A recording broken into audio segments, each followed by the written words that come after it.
É sempre um privilégio a gente poder estudar a palavra de Deus. E eu louvo ao Senhor porque nós estamos em tempo de graça, onde ainda podemos tomar decisões, onde nós podemos buscar a vontade de Deus e escolher fazer o que Ele quer. Porque no fundo mesmo, tudo depende da nossa vontade. Não porque nós temos algum poder nisso, não. Porque Deus nos deu esse poder. Foi Deus que nos conferiu o livre-arbítrio. Aliás, Jesus morreu na cruz para nos devolver o livre-arbítrio, que nós tínhamos perdido no Éden, quando Adão entregou o cetro para Satanás. Aí foi condenado a uma vida de pecado. Mas Jesus prometeu ali, desde a fundação do mundo, antes da fundação do mundo, já tinha um cordeiro morto. A promessa de um cordeiro. Para nos devolver a liberdade de escolha. Ou seja, hoje nós temos uma segunda oportunidade para escolhermos a quem servir. A gente precisa entender isso. Que Jesus nos conferiu essa oportunidade. Olha, vocês vão ter de novo. Nossos pais perderam a chance, porque eles já escolheram o mal. Se arrependeram, tá? Agora vocês vão se arrependeram porque Deus morreu no lugar deles.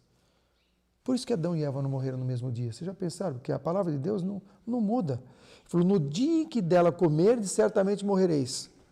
E por que não morreram? Por que Adão e Eva não morreram no dia que comeu o fruto? Porque alguém morreu no lugar. Eles não morreram, mas morreu um cordeiro. Então, houve morte naquele dia. E foi a morte simbólica de Jesus naquele dia. Para quê? Para nos dar uma segunda chance. Agora sim nós estamos de novo diante da árvore da ciência do bem e do mal para escolher a quem servir. E a quem vos apresentares como servos, desses sois servos, né? Ou do pecado para a morte ou para a vida. Bom, o que eu quero falar para vocês hoje é em que tempo nós estamos vivendo. Qual é o período da história profética que nós estamos vivendo? Vamos lá abrir a nossa Bíblia, Apocalipse 10, verso 7.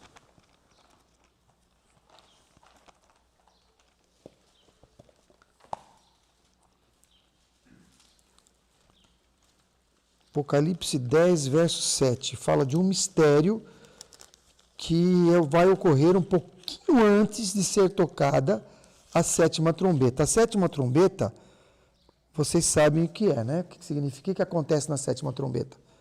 Quando toca a sétima trombeta, o que ocorre no céu?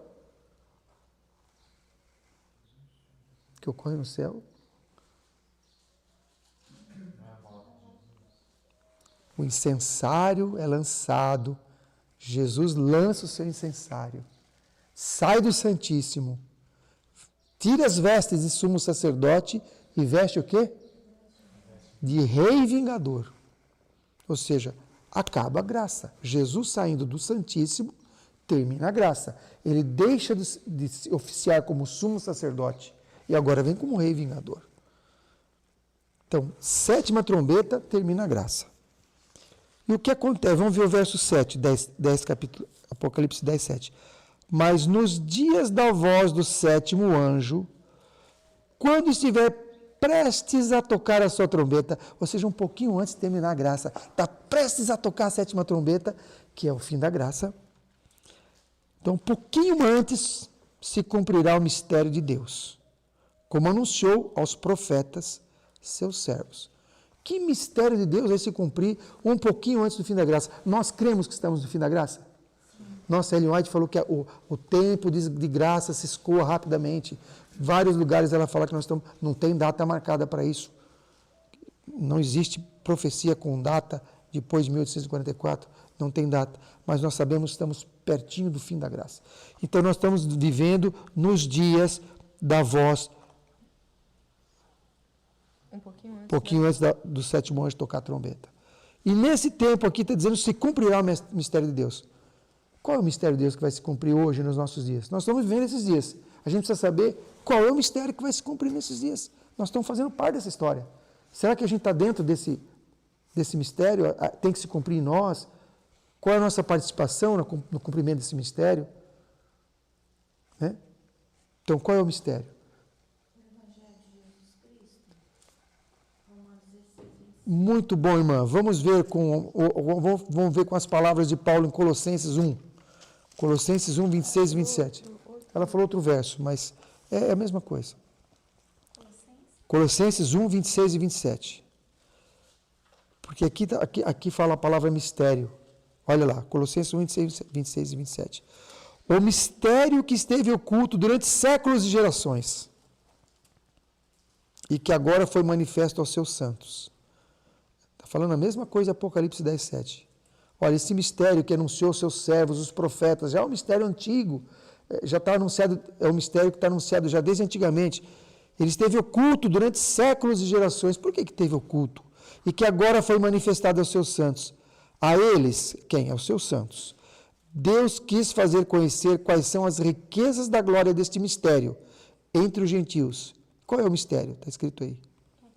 Cristo em vós, a esperança da glória. Então, o que é o mistério? É Cristo em nós. Veja só, Colossenses 1, 26 e 27.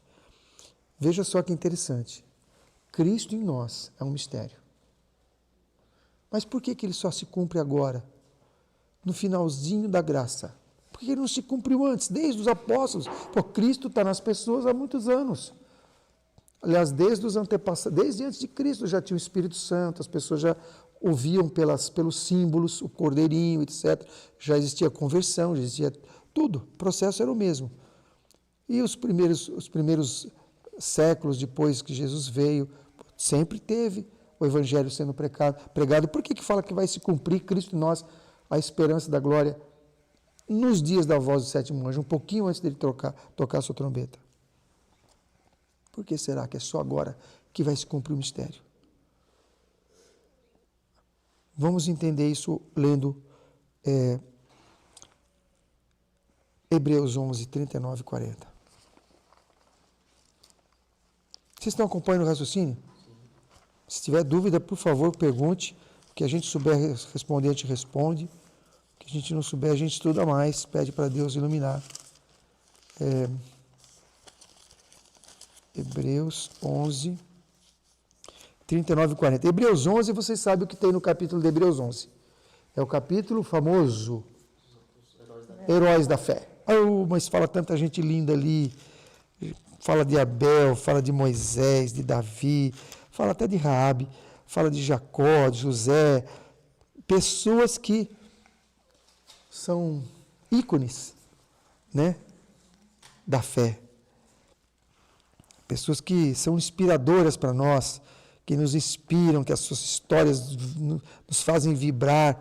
Agora, veja só que curioso, no capítulo da fé, de Hebreus 11, que só fala dos heróis da fé, veja o verso 39, que diz o verso 39. E todos estes, quem eram estes? Todos estes do capítulo, todos esses heróis da fé, embora tendo recebido bom testemunho pela fé, contudo não alcançaram a promessa. Que promessa? Não tem uma promessa que nós acabamos de ler lá, que é o mistério de Deus, Cristo em nós, a esperança da glória. Agora veja o verso 40. Deus havia provido coisa superior a nosso respeito, para que eles, sem nós, não fossem aperfeiçoados. Gente, o que nós temos de melhor do que os heróis da fé? O que é que você tem mais do que o herói da fé? Aqui falou que Deus proveu coisa superior para você. E eles, sem nós... E eles, sem nós, não serão aperfeiçoados. Como Davi, sem o Vitor, não vai ser aperfeiçoado? Que isso? Como? Presta bem atenção no verso. Todos esses, embora tendo recebido bom testemunho pela fé, não alcançaram a promessa. Deus havia provido coisa superior ao nosso respeito. A minha pergunta é aqui, o que Deus proveu de superior ao nosso respeito? Que eles não tinham. Aqui o contexto é comparado aos heróis da fé. Deus proveu coisa superior para nós, comparado a eles. Tá? Mas aqui já está no contexto do Novo Testamento. O que Deus deu para nós? O que nós temos, o que aconteceu ao longo da história com a luz? Como é que Deus manda a luz para o seu povo? De forma gradual e crescente. Exatamente. A luz ela é gradual e crescente. A vereda do justo será como a luz da aurora, que vai brilhando mais e mais até ser dia perfeito. Isso pode ser aplicado para o indivíduo e como pode ser aplicado para a história. Tá? O indivíduo vai aprendendo, vai crescendo, vai aprendendo, vai crescendo, mas ao longo da história Deus vai dando luz, mais luz, mais luz, mais luz. Jesus falou para os discípulos assim, olha, eu tenho muito para falar para vocês, mas vocês não podem suportar agora. Será que Jesus era falta de tempo? Não, agora eu estou com pressa, não posso falar tudo. Não, eles não tinham condições de receber tudo aquilo. Jesus falou para Daniel, sela a profecia, não é para o seu tempo. Por quê? Era para um tempo futuro. O que nós temos hoje, além, acima e superior do que os heróis da fé tiveram, é luz. Nós temos mais de 100.000 páginas do Espírito de Profecia, que eles não tiveram. Temos toda a luz. Você é jovem, já leu Mensagem aos Jovens? Você já leu? Não precisa responder. Se não leu, não espere ficar velha para ler. Você que quer se casar, já leu Lar Adventista ou vai esperar o casamento se romper para ler? Você que pretende ter filhos, já leu a orientação da criança? Ou vai esperar o filho se desviar, abandonar a fé para ler? Depois vai pedir oração na quarta-feira na igreja, negligenciou a luz que Deus deu. Você já leu conselhos sobre o regime alimentar, ciência do bom viver, temperança, medicina e salvação, uma série de livros que falam sobre saúde? Ou vai esperar ficar doente, ficar com uma doença incurável para começar a ler? E assim vai. Deus deu toda a luz. O Espírito de Profecia nos ensina como dormir, como comer, como nos vestir, como trabalhar, como pregar, onde morar, como estudar a Bíblia, em quem confiar, em quem não confiar. Tudo, está tudo detalhado. Fala um assunto, está lá. Ou seja, Deus nos deu toda a luz. E olha, é um Deus misericordioso, porque Ele nos criou perfeitos, felizes, num ambiente bom. Isso tudo que está escrito aqui nessa primeira folha da Bíblia. Está tudo aqui.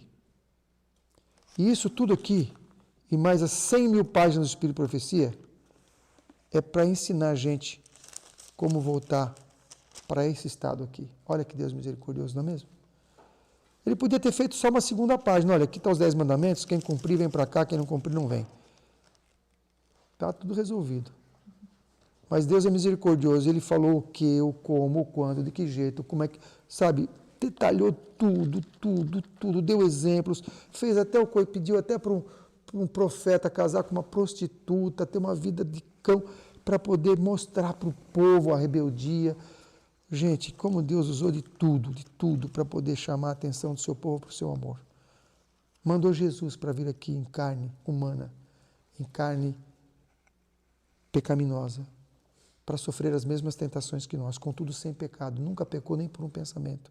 Venceu pelo mesmo poder que Deus nos confere para vencer, que é o Espírito Santo, poder do Espírito. Mostrando que é possível fazer a vontade de Deus para retornar a este plano original. Então nós temos algo superior, nós temos luz. Ló não tinha Bíblia, não tinha Espírito de Profecia, não tinha ninguém falando que ele tinha que mudar para o campo, aí Deus mandou anjos lá para buscá-lo. Hoje não tem mais anjo para vir arrastar para a mão, não. Já tem vida no campo, né? Já tem uma série de luz para a gente. Vida no campo, o livro. O livro Vida no Campo, né, de Ellen White, e outras instruções, não é só esse livro. E não precisa mais de anjo vir aqui puxar pela mão. Então nós temos mais luz. Mário, posso ler uma citação aqui? Por favor.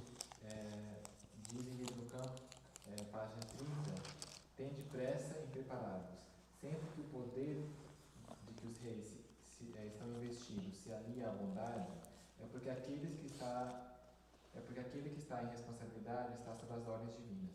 Quando o poder se alia à impiedade, alia-se a agentes satânicos e trabalhará para destruir os que são propriedade do Senhor.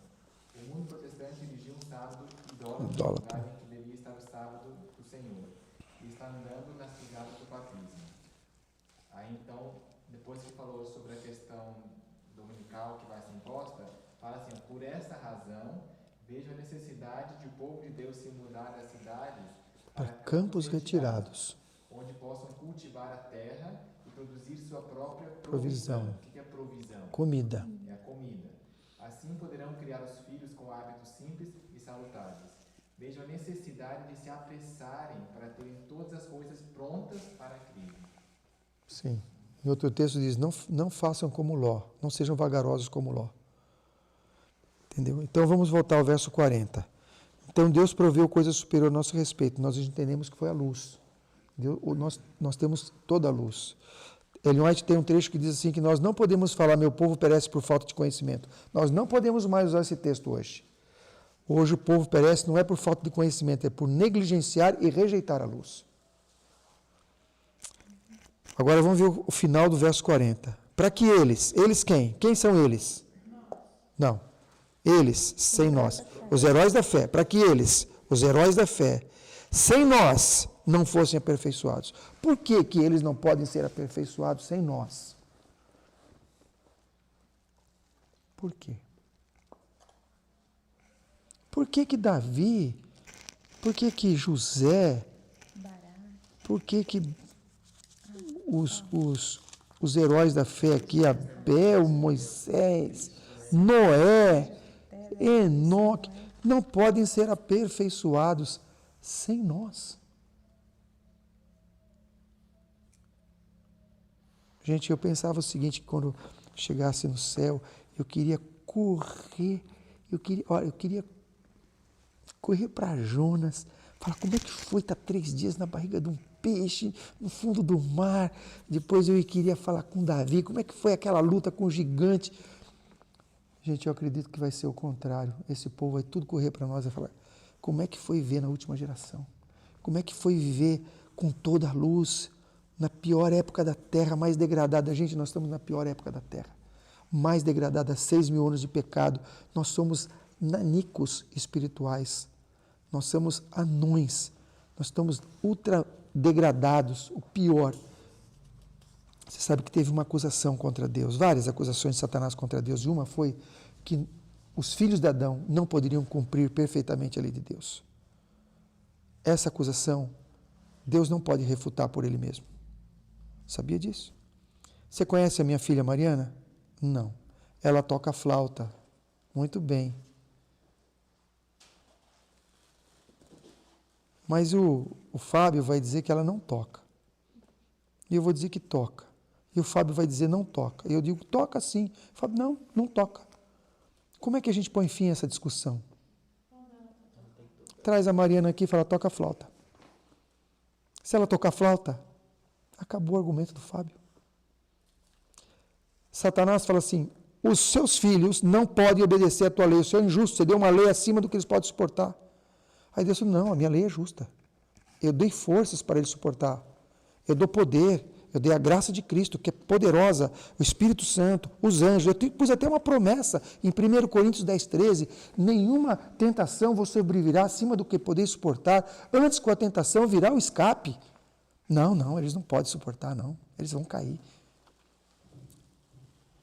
Qual é o jeito de Deus provar para o universo que Ele é verdadeiro? É falar, filho, mostra o que o poder da minha graça é capaz de fazer em você. Vive uma vida perfeita. E aí o Satanás vai ficar calado. Não tem mais acusação. É o único jeito que Deus tem para resolver o fim do pecado, é ter um povo, que ele chamou de 144.000, para desfazer a última acusação de Satanás. Segundo Coríntios 10, de 4 a 6, fala sobre isso. Isso. Né? E veja só, vamos voltar lá, em 1 Coríntios 1, 28 agora. Depois eu queria fazer uma pergunta sobre essa questão da vindicação que Jesus Tá. 1 Coríntios, perdão, 1 Colossenses, eu falei Coríntios, Colossenses 1:28. Vamos voltar lá, Colossenses 1:28. Você podia falar isso. Sim, guarda aí. Colossenses 1:28. Nós acabamos de ler o 26 e o 27. Cristo em vós, a esperança da glória. A Ele anunciamos, admoestando a todo homem e ensinando a todo homem toda a sabedoria. Para quê? Para que é Cristo em vós, a esperança da glória? O que está escrito na sua Bíblia? Para que apresentemos todo homem perfeito em Cristo. Você está vendo, gente? Por que tanta pregação hoje contra a perfeição? Por que tanta arma contra as pessoas que querem viver esse tipo de perfeição? São chamados de perfeccionistas, de legalistas, de dissidentes. Por que tudo isso contra? Porque só assim é que põe fim ao pecado. Eu não estou dizendo que essas pessoas que pregam isso são do mal. Pode ter muitos Saulos entre eles que estão sinceramente enganados. Mas a pregação é equivocada, a pregação é diabólica. Porque o resultado de Cristo em vós, a esperança da glória, é para que apresentemos todo homem perfeito em Cristo. Por que perfeito em Cristo? Numa conversa, mas você, então quer dizer que você não peca? Eu só pergunto para você. Aí eu falei assim, nossa, e agora? Vai falar o quê? Né? Não, o fiel nunca, se você entrevistasse Enoque na véspera da transladação, ele ia dizer que ele era indigno, que ele tinha muito para crescer. Lógico, por quê? Quanto mais nós nos aproximamos de Cristo, mais indignos a gente se sente. Eu vou contar uma historinha para vocês, para ilustrar isso aí. Vamos imaginar, reforma de saúde, que aliás é o braço direito da terceira mensagem angélica, e eu não sabia por quê. Eu achava que era o braço direito da terceira mensagem angélica, porque a gente ia lá com o programa de fumar ou não fumar, deixar de fumar em 5 dias. Fumar ou não fumar é um livro. Era como deixar de fumar em 5 dias. Aí fazia toda aquela propaganda, as pessoas vinham, tal, aí você oferecia estudo bíblico, então era uma cunha para você pegar as pessoas. Não. Isso também faz parte, mas não é isso. Né? Braço direito, porque sem a reforma de saúde a nossa mente está embotada, não se abre, não consegue enxergar, a gente fica doente, tal. Bom, o que eu ia falar? A historinha. A historinha. Você aprendeu que não deve comer carne. Está lá escrito, nem 1 grama de carne deve entrar em sua boca. Amém, glória a Deus, o Senhor me deu essa luz e eu agora tirei toda a carne. Acabou a reforma de saúde? Não. Aí você continua lendo, você fala assim, queijo jamais deve ser introduzido no estômago. Queijo é deletério. E para quem não sabe, quer dizer venenoso. Queijo é venenoso. Uau, queijo é venenoso. Risquei do meu caderno. Acabou a reforma de saúde? Não. Aí você vai lá, olha, açúcar faz isso, e faz aquilo, e faz aquilo. Açúcar, aí você risca do seu caderninho. Aí você vai... Recentemente nós encontramos que canela era estimulante e não devia ser consumida. Eu tinha um pote de canela assim que eu trouxe da Califórnia, da melhor que existe, joguei fora. Eu não sei se eu joguei fora, o que eu fiz, não, sumiu. Minha esposa deu fim. Acabou a reforma de saúde? Não. Agora imagina só, se eu tivesse rejeitado a primeira luz, eu li lá, comer carne, nem 1 grama de carne deve ser introduzido no nosso estômago, ou entrar na nossa boca. Não, isso era para o tempo da Ellen White. Hoje não é assim. Hoje tem vigilância sanitária, tem tudo controle tudo certinho. Aí eu crio minhas galinhas em casa. Quer dizer, eu arranjo um monte de desculpa, né? Se Deus quisesse que a gente fosse vegetariano, Ele tinha mandado glúten para Elias e não carne. Quer dizer, Jesus não teria comido peixe. Aquele monte de justificativa que a gente acha para, né? Só falta dizer que eu posso ter outra mulher, porque Davi, que era o homem segundo o coração de Deus, também teve. Então, entendeu? Bom, aí eu penso, se eu tivesse rejeitado essa primeira luz, eu ia entender as outras? Deus ia me dar outra luz? De Deus não se zomba. A gente não zomba de Deus. Se a gente despreza uma luz, é igual querer fazer o 3º ano sem ter feito o primeiro. Você repetiu a primeira série. Agora quero me matricular na 3ª. Não tem jeito, tem que repetir a primeira, filha. Deus... Hoje em dia... Hoje é um negócio... Mas Se Deus lhe deu uma luz e você não seguiu aquela luz, Ele não vai te dar a segunda. Por que eu estou contando essa historinha? Porque a vida do cristão não para. A escola não tem formatura. E vai de glória em glória. E vai de degrau em degrau. E só Deus sabe o limite de cada um. Só Deus sabe até onde você pode chegar, até onde você pode chegar. Guilherme Miller não conseguiu entender sobre o sábado, mesmo tendo ouvido sobre o sábado. E a senhora White fala que tem um anjo do lado da sua sepultura aguardando para saudá-lo na volta de Jesus. Como? Alguém que não guardou, rejeitou o sábado e está lá, vai ser salvo. Não, a respeito desse ponto, posso fazer? Pois falou. Por que o Guilherme não aceitou a entrada do sábado? Porque o grande conflito, ele indica que ele ficou inclinado a aceitar.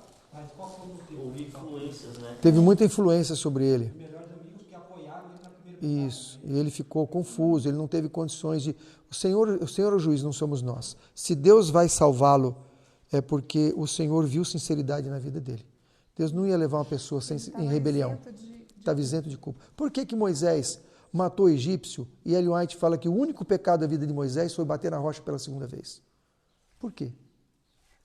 Matar pode, está escrito não matarás. E aí?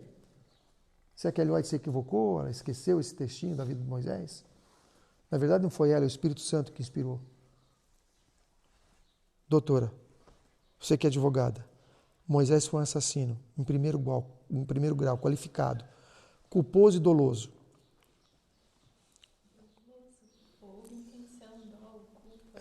Então, e Deus perdoou ele, falou que o único pecado dele, perdoou não, nem computou como pecado. Por que não computou como pecado? Não teve dolo. Moisés não matou o egípcio intencionalmente para se vingar pessoalmente dele, porque olhou para a namorada dele, porque estava devendo algum dinheiro para ele, porque desrespeitou a ele, nada disso. Moisés matou o egípcio porque Moisés, sabia que ele era o libertador escolhido por Deus para tirar o seu povo de lá. E ele falou, chegou a hora de começar. E com zelo, ele matou o egípcio. Zelo, sem entendimento, mas pensando em Deus, pensando na obra de Deus, ele cometeu aquele assassinato. Foi pecado? Foi pecado, mas Deus não computou como pecado. Isso me veio à conclusão agora, né? De que Moisés, ele achou que estava fazendo o trabalho de Deus. E nesse ponto que ele viu, sendo ele carrasco ali do povo dele, né? Será que ele achou que ele não fazendo nada, não tomando a sua parte, tipo, ou eu estou agora contra, né? Ou eu estou a favor? Eu acho que ele pensou nessa parte como sendo isso, naquilo que ele deveria fazer? Possivelmente, você vê que ele sabia que aquilo poderia trazer consequências para ele, tanto que ele escondeu lá o egípcio e tal, e fugiu quando denunciaram. Ele sabia que aquilo era risco, ele era o herdeiro do trono, ele tinha todas as mordomias. Imagina você ser filho do Obama, herdeiro na sucessão, você tem tudo. Aí ele ia colocar em risco o trabalho dele, lá, o reinado dele, a troco de quê? Por amor a Deus, amor à causa. Porque segundo aconteceu também no reinado da rainha Esther, né? Sim. Que até o seu tio foi lá e falou, olha, quem sabe você não foi posto... Exatamente. Se você não fizer, Deus pode arrumar outro jeito de fazer, mas você vai pagar pela sua negligência. Eu gostaria que vocês entendessem que eu não estou defendendo o assassinato, tá? Não estou dizendo que a gente pode matar em nome de Deus, não. Moisés cometeu um pecado. Só Deus não computou como pecado, porque não foi pecado de rebelião. Sabe quando que é pecado? Sabe o que é pecado? Quando você sabe o certo e escolhe errado. Isso é pecado. Você sabe que não pode namorar alguém fora da igreja? Nem digo fora da igreja, hoje está difícil dizer isso. Você não pode namorar alguém que não seja fiel a Deus. Aí você vai e namora com o cara bonitinho, engraçadinho, teté. Você sabe, está escrito ali no julgo desigual. Você sabe uma coisa e faz outra. Isso é pecado. Quando você não tem conhecimento entre uma coisa e outra, continua sendo pecado se você quebrar a vontade de Deus, mas não, Deus não computa como pecado, porque você não tinha conhecimento. Tem essa noção de impecabilidade. Por isso que a noção de impecabilidade está por fora. Tudo é relativo à luz. Nós somos julgados pela luz que temos, pelo que nós conseguimos compreender. O meu pai está com 85 anos, já está senil. ele tem pouca condição de escolher, entender muitas coisas. Como é que ele pode ser julgado da mesma forma que eu, ou que você, que tem bastante conhecimento? Gente, o que eu peço para vocês, em nome de Jesus, é que estudem. Estudem por si mesmos. Não entre no caminho batido, onde vai todo mundo. Porque em Serviço Cristão 41, diz que, página 41, diz que menos de 5% dos que estão com os nomes escritos no livro da igreja é que são os fiéis. Menos de 5%. Mais de 95% servem mais a Mamon do que ao Senhor. E melhor fariam se não estivesse na igreja. Então, se você está de acordo com a maioria, se você está seguindo a maioria, se você está nos passos, no ritmo da maioria, se você está de acordo com a maioria, toma cuidado. Toma cuidado. Porque a maioria nunca esteve ao lado de Deus, exceto nos pequenos começos.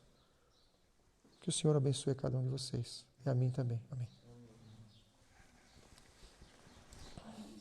Agora está aberta a discussão.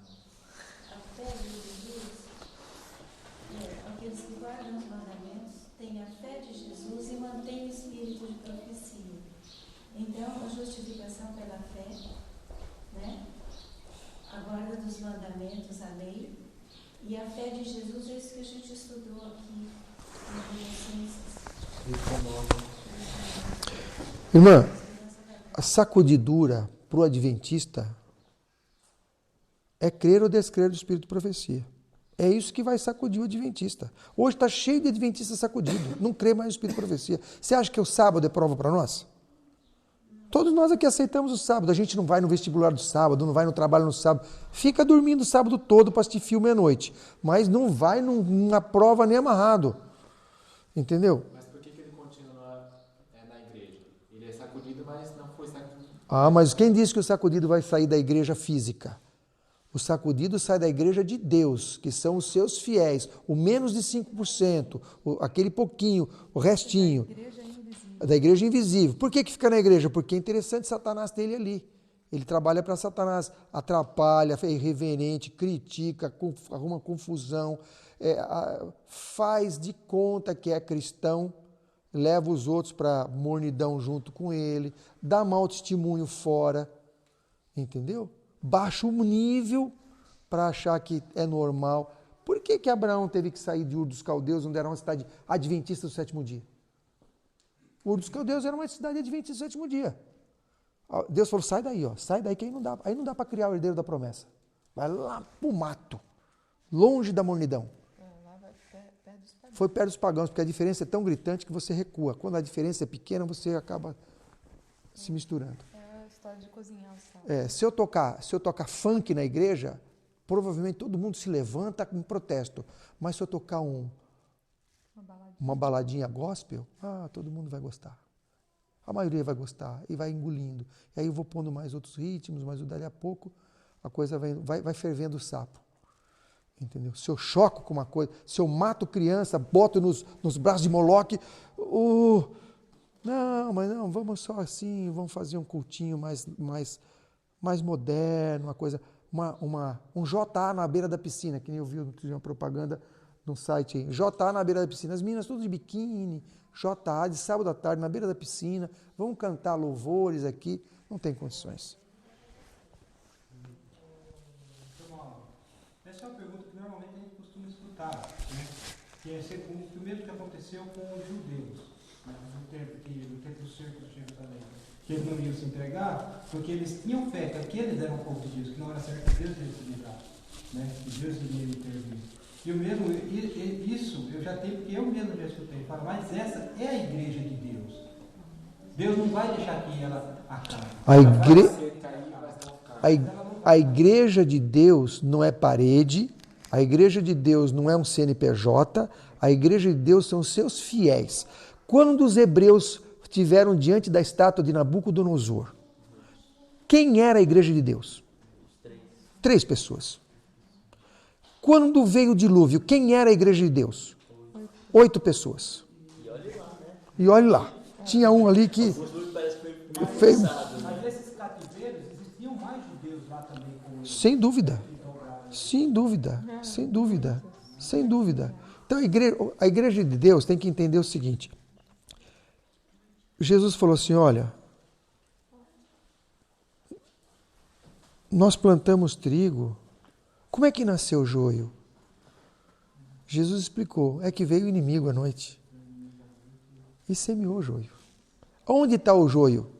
Dentro ou fora da igreja? A gente não pode acusar quem é um, quem é o outro. Não nos cabe dizer quem é joio, quem é trigo. A gente tem que analisar a nossa vida com Deus para ver se nós somos joio ou trigo. E qual é o critério para saber? Isaías 8:20. Se não falarem segundo a lei e o testemunho, não há luz neles. Ou Mateus 7:21. Nem todo que me diz Senhor, Senhor entrará no reino dos céus, mas aquele que faz a vontade de meu Pai que está nos céus. Entendeu? Essa é a diferença. Agora, aquele que descrê do espírito de profecia já está sacudido. Já está sacudido, não vem sem churumela. Pega lá, Primeiros Escritos, página 270, e vai ver a visão que Ellen White teve da sacudidura. Ela pergunta para o anjo, o que é isso? E ele explica, olha, a sacudidura é isso aí, ó. Um grupo se levanta contra o testemunho de Jesus. E se opõe a ele. Não é sai da igreja, não é nada disso. Se levanta contra, é um grupo a favor, defendendo, e um grupo combatendo. E o que nós estamos vendo hoje? Um grupo defendendo vitória sobre o pecado, um grupo defendendo fidelidade a toda prova, fidelidade incondicional, e outro grupo, não é bem assim, na chuva serôdia, vai cair uma bênção especial, vai transformar, vai vivendo tranquilo, sem estresse, que Deus vai resolver isso com milagre. Deus não vai resolver com milagre, meu irmão, sabe por quê? Porque Ele respeita o livre-arbítrio, foi por isso que Cristo morreu. E se Ele fizesse a transformação do seu caráter, sem a sua vontade, sem a sua cooperação, Ele estaria invalidando o livre-arbítrio. Isso não existe e nunca vai existir. Tira o cavalinho da chuva, não vai existir. Se você está esperando isso, você vai se surpreender com a primeira praga. Por favor, não caia nessa falácia. Não, muito interessante essa questão do joio e do trigo, né? A gente pensa, mas por que o povo deixa as coisas acontecer? Por que a liderança está vendo isso e vendo aquilo e não faz nada, né? Então a gente não tem como arrancar, quando está crescendo o joio junto com o trigo, você não pode arrancar o joio. Porque se você arranca o joio, aquela planta vai crescer de uma forma ruim, não vai crescer. Então os dois têm que crescer juntos e vai chegar a hora que o joio vai ser ceifado e daí o trigo mesmo vai ser separado, né? Então os dois têm que crescer juntos. Quando o trigo estiver maduro. E olha só, quem que faz a separação? São os anjos vão separar. Então não está na nossa capacidade, nem somos autorizados a fazer essa separação. Nem acusar. A gente não pode julgar motivo. Você pode julgar ações. Você pode ver frutos de um e frutos de outro, mas nem dizer qual é o motivo desse aqui dar esse fruto. Você não pode julgar a motivação. Eu acredito que existem muitos Saulos hoje em nosso tempo. Muitos Saulos. Muitos Saulos estão pregando a mentira, pregando inverdades do púlpito, que em algum momento vão acordar e vão se tornar Paulos, vão se tornar Paulos. E outros que são Caifás, estão no mal e vão continuar pregando mal. Vão ver o rosto de Jesus resplandecendo e vão condenar Jesus à morte. Entendeu? A gente não pode dizer quem é Saulo e quem é Caifás. O que a gente tem que procurar é por nós mesmos sermos Paulo. Entendeu? Com a ajuda de Deus, confiado no poder de Deus, na sua palavra. Eu achei que ele ia bater em alguém. Achei que ele ia espantar alguma coisa, um passarinho. Parece que está ficando chato, o pessoal está indo embora.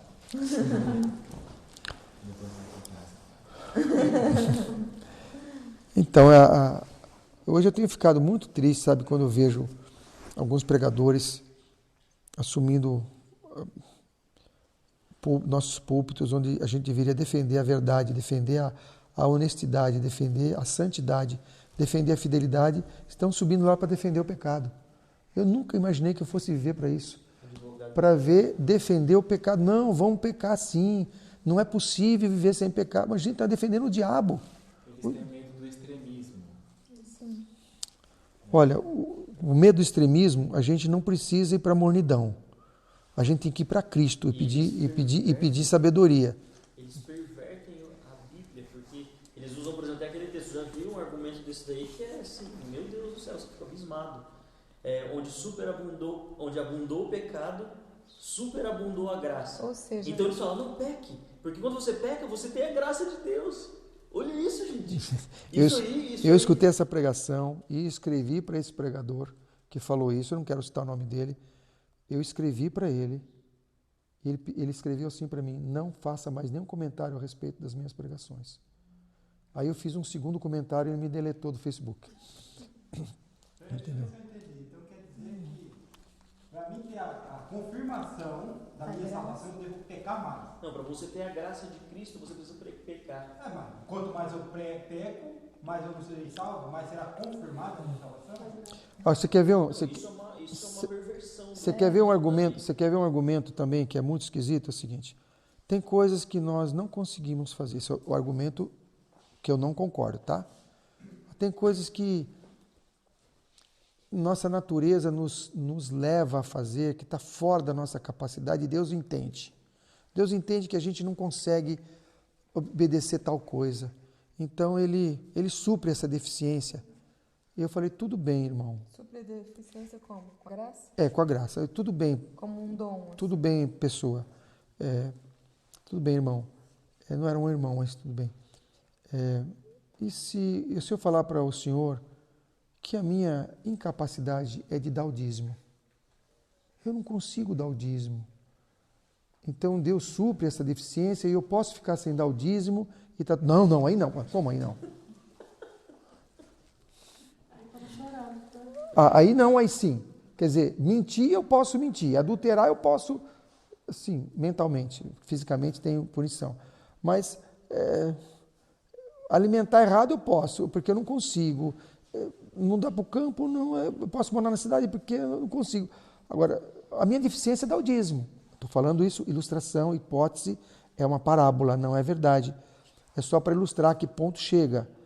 Ora, se o dízimo eu tenho que dar, eu escutei uma pregação muito feroz, que quem não dá dízimo ia para o inferno, ia queimar, etc. E tal. Tinha que dar o segundo dízimo também. E tal. Eu concordo com tudo isso. Só que como há rigor para dar dízimo... Mas que vai para o inferno? Não, se você sabe o que é certo e não faz, é inferno, minha filha. Se você sabe que tem que dar o dízimo e não dá, é rebelião. Não tem salvação para você se você não se arrepender. Você entendeu que Deus requer seu dízimo e deliberadamente escolhe não devolver o dízimo, o que é isso? É rebelião. E quem está em rebelião não vai se salvar, a menos que se arrependa. Há perdão para todos, há salvação para todos enquanto há graça, se há arrependimento genuíno. O que eu quero dizer é o seguinte: por que o pecado de não dizimar é tão combatido e os demais não? Por quê? Por que ninguém fica preocupado com extremismo em dizimar? O irmão está dizimando tudo mesmo, até o lucro que não precisa ser dizimado, até o bruto, você está dizimando não do líquido, do bruto, não está tirando os custos da sua empresa, está dizimando do faturamento.